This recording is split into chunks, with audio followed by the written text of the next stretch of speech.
जब से पाकिस्तान बना है तब से हम देख रहे हैं कि वहाँ पर जनतांत्रिक प्रक्रिया पर हमेशा सेना वहाँ हावी रहती है, और खास करके अमेरिका का वहाँ वर्चस्व शुरुआती दौर से बना हुआ है।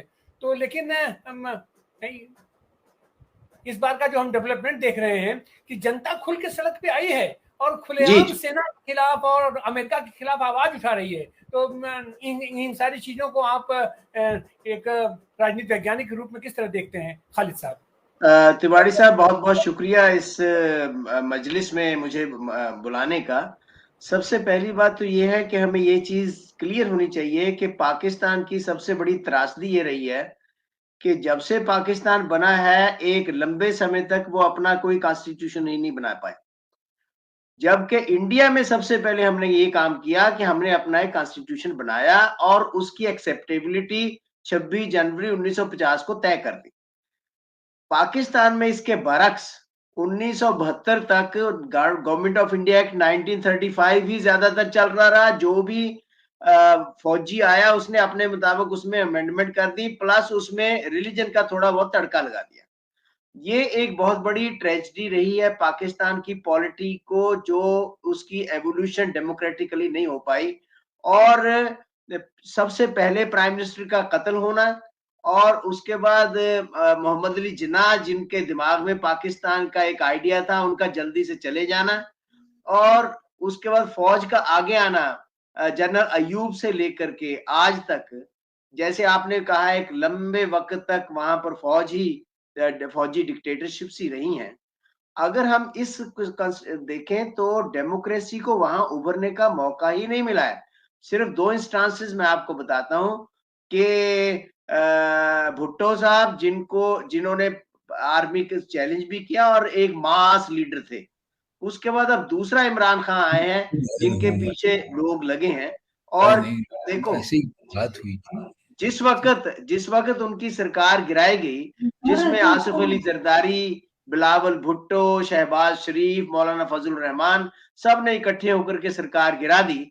उसके बाद उन्होंने जलसे किए, एक से एक बड़ा जलसा था, लोगों की शमूलियत इतनी ज्यादा थी। और अब भी जो ये लॉन्ग मार्च है उसमें लोग जुड़े हुए हैं। लेकिन मैं एक और बहुत इंपॉर्टेंट बात करना चाहता हूं, क्या इमरान खान डेमोक्रेसी लाना चाहते हैं या अपने आप को सत्ता में लाना चाहते हैं? मुझे ऐसा लगता है कि वो डेमोक्रेसी के लिए नहीं लड़ रहे हैं, वो अपनी सत्ता के लिए लड़ रहे हैं। और उन्होंने ये बात कई जगह पे कही है कि मुझे उनको इस बात का दुख है कि आर्मी ने उनकी मदद नहीं की। आर्मी को उनकी मदद करनी चाहिए थी, उनको सत्ता में बने रहने देना चाहिए था। उन्होंने ये बात, जब आर्मी कहती है कि हम न्यूट्रल हैं, वो कहते हैं न्यूट्रल तो जानवर होता है। तो ऐसी सिचुएशन में इसका मतलब है कि अभी भी जो लड़ाई चल रही है वो सत्ता की लड़ाई है, डेमोक्रेसी की लड़ाई ही नहीं है। यानी कि डेमोक्रेसी को लोगों के अंदर तक ले जाना, सीप इन करना सोसाइटी के अंदर, ये वहां पर अभी नहीं हो रहा है, जो कि होना चाहिए। इसीलिए अगर आप इमरान शाह खान की अगर आप नैरेटिव देखते हैं, वहां पर सबसे देखो, इस समय डॉलर जो है मेरा ख्याल है 221 रुपए का है। आदम साहब बताएंगे।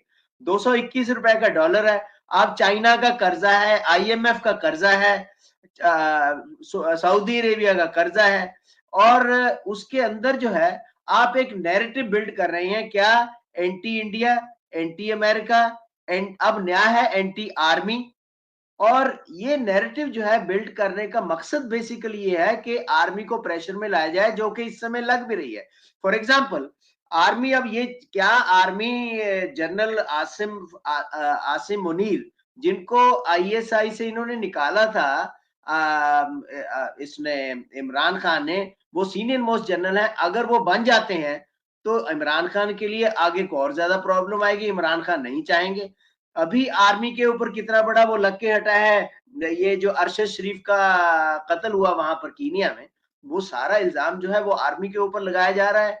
अभी ये जो हमला हुआ है परसों, वो कहते हैं भी हमला तो पंजाब में हुआ है, वहां तो सरकार आपकी है और लॉ एंड ऑर्डर आपके हाथ में है, आप कैसे कह सकते हैं कि हमने वो किया?